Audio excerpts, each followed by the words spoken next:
بسم الله الرحمن الرحیم.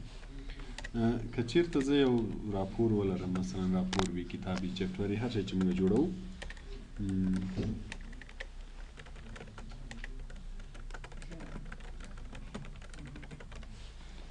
یو څه خط ولیکو،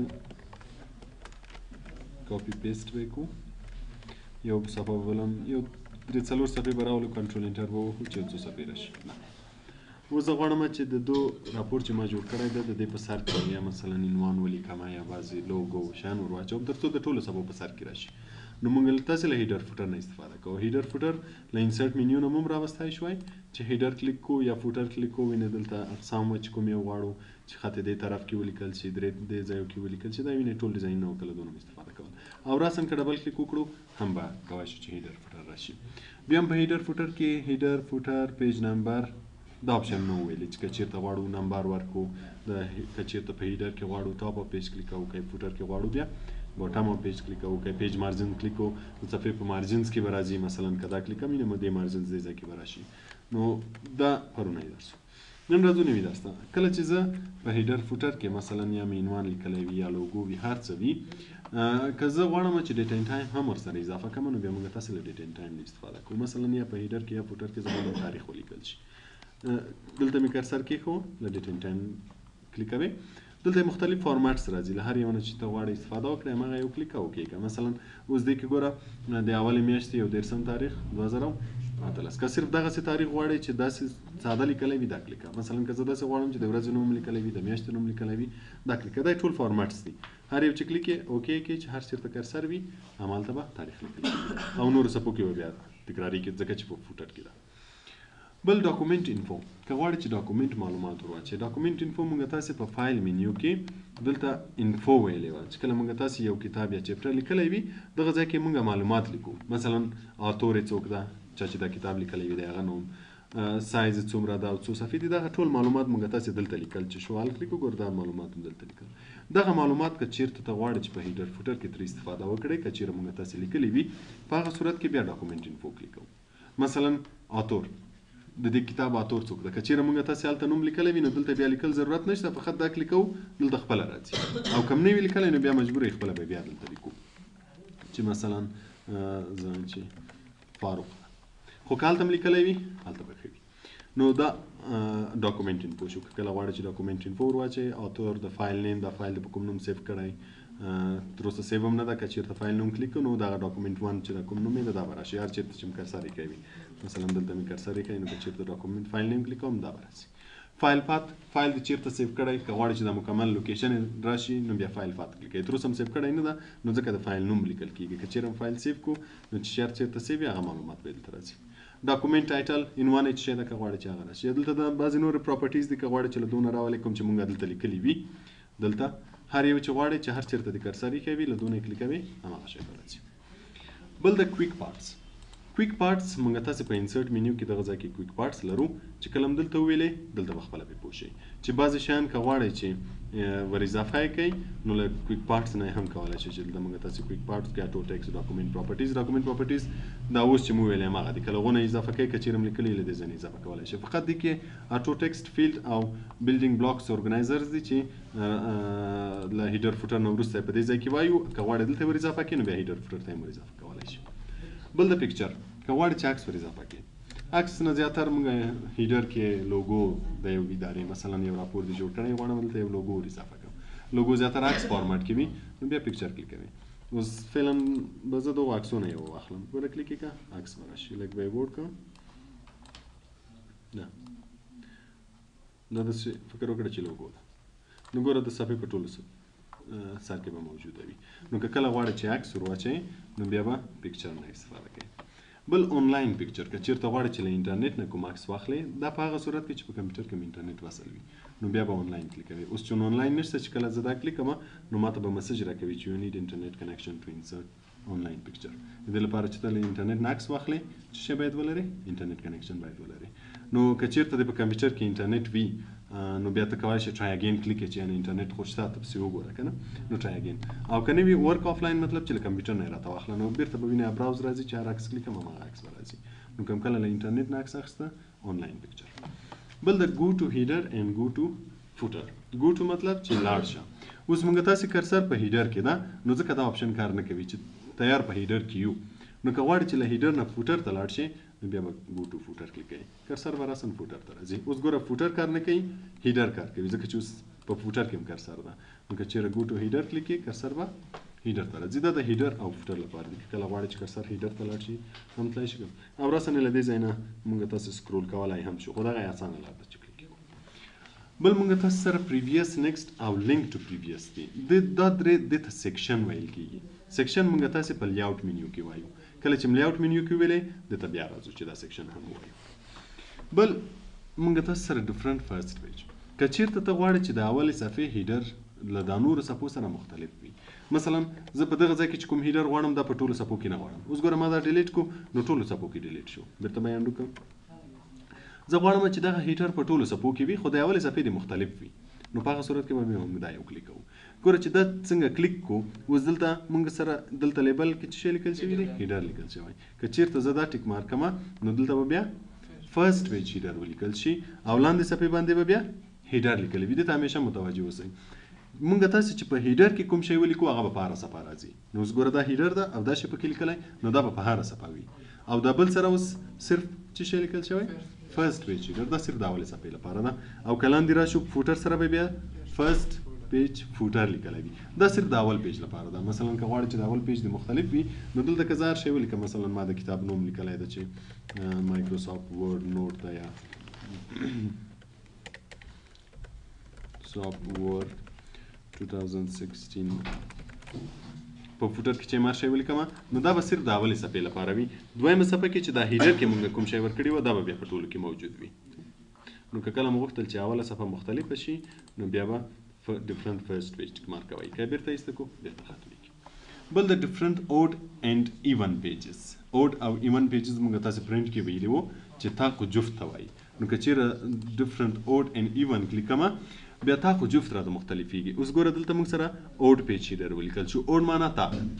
اوس په تاق صفحې باندې چې زه کوم شی لیکم دا صرف په تاق صفحو باندې راځي. اوس مثلا ما دلته دا عنوان یا دا عکس لیکل کړی ده نو اوس ګوره دویمه صفحه کې نشته ځکه چې د دویمې صفحې هیډر څه شی ده؟ ایون پیج ده. دلته چې زه هر شی ولیکم هغه په ایون باندې راځي. مثلا زه به اوس فعلا ایون پیج ولیکم چې یعنې دا دویمه صفحه ده ایون. اوس ګوره درېیمې ته چې لاړ شو بیا دا شی ده. څلورمې ته چې لاړ شو تاق جدا جفت جدا. نو که کله غواړئ چې تاق او جفت جدا شي په هغه صورت کې به ډیفرنٹ اوډ اینډ ایون کلیک کوئ. بل د شو ډاکومنټ ټیکسټ. شو ډاکومنټ ټیکسټ څه کار کوي؟ موږ تاسې اول ورځ هیډر فوټر کې ویل چې کله موږ تاسې هیډر فوټر کې خط لیکو دا د صفحې خط خیره معلومیږي او چې کله موږ تاسې صفحې کې خط لیکو بیا د هیډر فوټر خط خیره معلومیږي. ولې؟ چې موږ تاسې فرق وکړای شو. یعنی چې زه هیډر فوټر کې خط لیکم ما ته معلوم شي چې دغه د صفحې خط ده دا هیډر فوټر نه ده. یعنی زه هیډر فوټر کې کرسر هر څومره لاندې راوستی شم خط لیکای شم.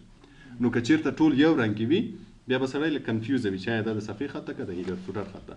نو په دې خاطر چې کله موږ تاسې هیډر فوټر کې خط لیکو دا خط خیره ښکاري او کله چې په صفحه کې خط لیکو بیا دا خط خیره ښکاري. خو که کله پرنټ اوس که زه راسم پرنټ لپاره پرنټ پریویو کې وګورم نو وګورئ د دواړو رنګ به یو شی وي. یو شی ده که نه؟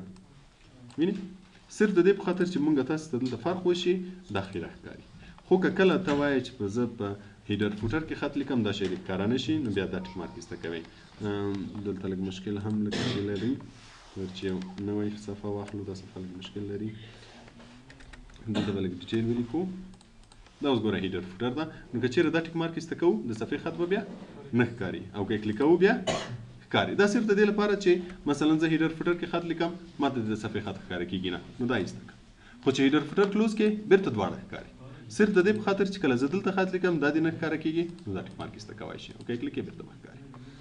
بل پکې هیډر او فوټر مارجنز دي. کله چې موږ تاسې هیډر او فوټر لیکو اوس ګوره دا له صفحې له سر نه څومره فاصله ولري. دې ځای نه موږ تاسې ډایرکټ دا فاصله زیاتولی هم شو او کمولی هم شو چې دا هیډر فوټر لاندې راشي یا دغه هیډر نه چې دا خط ده دا لږ لاندې راشي. دې ځای نه هم فاصله زیاتولی شو له دې ځای نه هم کولی شي. اوس ګوره زه دا بیرته کموم هیډر بیرته بهر ځي که یې زیاتوم بیرته لاندې راځي.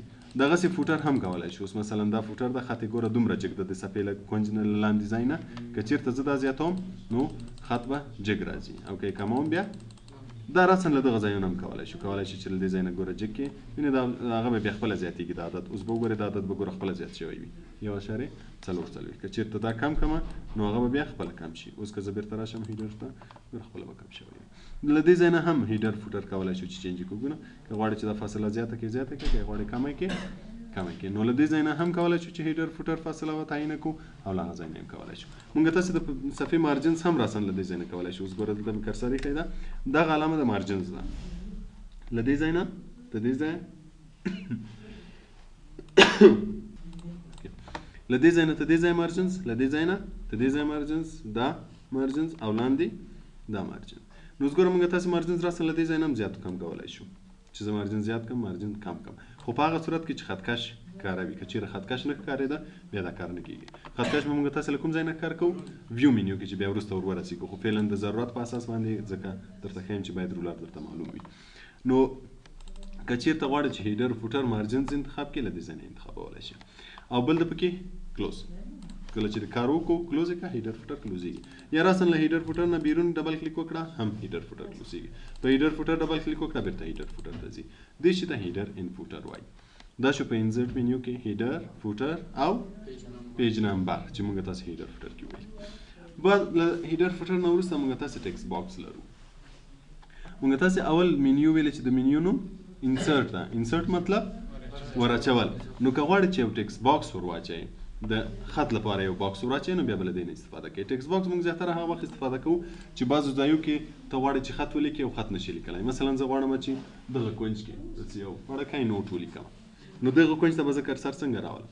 یا مثلا بعضې وخت د یو شکل په سر باندې ته عکس لیکې بعضې وخت د یو چارټ په سر باندې خط لیکې.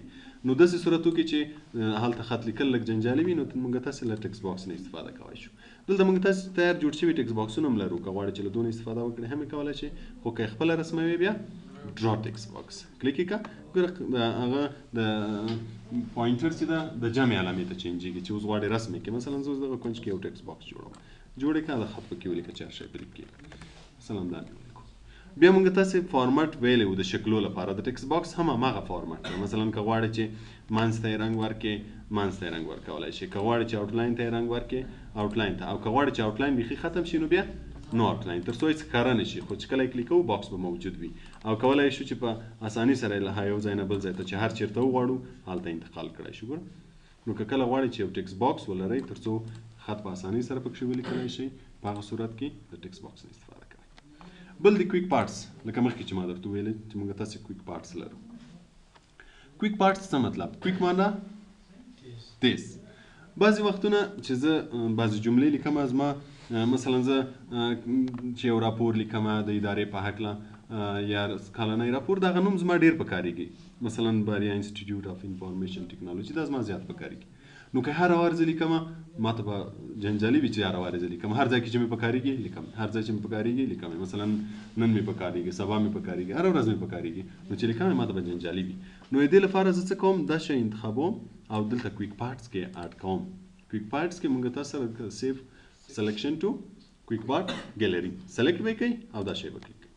کله چې دا کلیک کوي دلته کولی شي چې نوم ورکړي چې په کوم نوم باندې چې آینده کې ته دا نوم کلیک کړې دغه خط درته راشي. هلته چې هر شی تاسې لیکئ دلته یې ګیلري ده په کوم ځای کې یې غواړئ. کولی شي اټو ټیکسټ کې هم راولئ او کولی شي کویک پارټ دا ټول ځایونه دي. خو اول به زه همدا کویک پارټس کلیک کړم چې همدلته راشي. کټګري به یې جنرل کلیک کړو او دا به زه وکړم. اوس ګوره چې زه هر ځای کې کرسر ږدم مثلا دغه ځای کې زما دا نوم په کارېږي کرسر به ږدم دلته ګوره دا شی به خپله موجود وي. وینئ چې کلیک یې کړم خپله به لیکل کېږي. ما ته به د دې ضرورت نه وي چې هره وار یې زه دوباره ولیکم. هر چېرته چې مې په کار وي فقط کرسر کېږده دا شی کلیک کړه همالته به راشي. اوس ګوره موږ تاسو سره دلته کویک پارټس کې بیا اټو ټیکسټ شته. وینئ اټو ټیکسټ دغه ځای کې هم که غواړې چې په دغه شي کې اډ شي په دغه لیست کې راشي. ګوره که صرف کویک پارټس کې کو دلته راځي او که غواړې چې دغه لیست کې راشي نو بیا چې خط انتخاب کړی مثلا زه دا خط دوباره بیا انتخابوم په یو بل نوم باندې بیا راځم دلته سیف سلیکشن او دا ور ورته وایم چې په کوم ځای کې دې راشي په اټو ټیکسټ کې بیا به هغه لیست کې راشي. نو اوس که زه دا اوکې کوم بیا چې مې هر چېرته کرسر ایښی وي نو بیا چې دلته وګورم دلته به هم موجود وي. وینئ نو که غواړئ چې په هغه ځای کې شي په دې اول کې نو کویک پارټس به انتخابوئ کویک پارټس به انتخابوئ او که غواړئ چې اټو ټیکسټ ته لاړ شي اټو ټیکسټ. بعضې نور ځایونه دي که غواړئ چې هغو ته لاړ شي بیا به دغو نه استفاده کوو. اوس مثلا که غواړئ چې یو هیډر فوټر ډیزاین دې جوړ کړی وي مثلا دغه ډیزاین زه غواړم چې سیف شي کوم ځای کې سیو شي د هیډر فوټر ډیزاین کې. ګوره دلته موږ تاسې د هیډر لپاره بعضې ډیزاینونه درلودله وینې. که زه غواړم چې دغه شی هم دلته د ډیزاین باندې سیو شي چې آینده کې مې پکارېده راسن له دې ځای نه یې کلیک کوم راځي به راته، یعنې ما ته بار بار ضرورت نه وي چې زه یې لوګو ور واچوم خط ور واچوم که نه، نو راسن به یې سیو کړم. نو بیا به یې سلیکټ کړو دلته به کویک پارټس کې سیو سلیکشن. ګوره موږ تاسې هیډر فوټر کې کویک پارټس درلوده که نه، دلته به سیو سلیکشن کلیک کړم. نوم چې هر شی ورکوئ دلته به انتخاب کړم چې دا باید په کوم ځای کې راشي، د هیډر په ډیزاین کې باید راشي یا د فوټر په ډیزاین کې راشي. مثلا زه هم د هیډر په ډیزاین کې راشي. په کوم نامه باندې دلته چې هر نوم ته ورکوئ. نو چې کله زه دا اوکې کړم بیا چې ما آینده کې مې د دغه ډیزاین ضرورت شي فقط کرسر به ږدم دلته به هیډر فوټر کې وګورئ، دلته به ګوره هغه ډیزاین موجود وي د کوم نوم په نامه کوم نوم چې موږ ورته انتخاب کړی. زه به دا کلیک کوم هغه به راسن راته راځي. دغه شي ته کویک پارټس وایي. بعضې شیان موږ کویک پارټس کې د دې په خاطر سیف کوو چې موږ ته اساني شي آینده کې چې هر وخت هم پکار وي هر ځای کې هم پکار وي فقط یو کلیک کوو به هماغه ډیزاین هماغه شی به راته راځي. دا استاده د یو فایل لپاره او که د نورو فایلو ته هم بیا کار ورکړي؟ ټولو فایلو ته کار ورکړي. دا په دې کمپیوټر کې در سره سیف شو.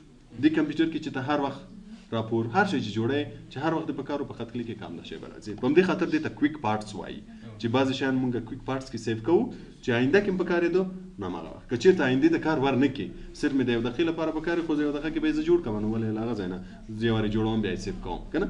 نو دا د دې لپاره دی چې همیشه موږ سره سیف وي چې هر وخت هم پکارېده دا به تر څو موږ د وینډوز انسټالیشن کوو یا افیس ریموو کوو بیرته انسټالوو په هغه صورتو کې له منځه ځي نور موجود وي چې هر وخت هم په کار وي راوستلی شو.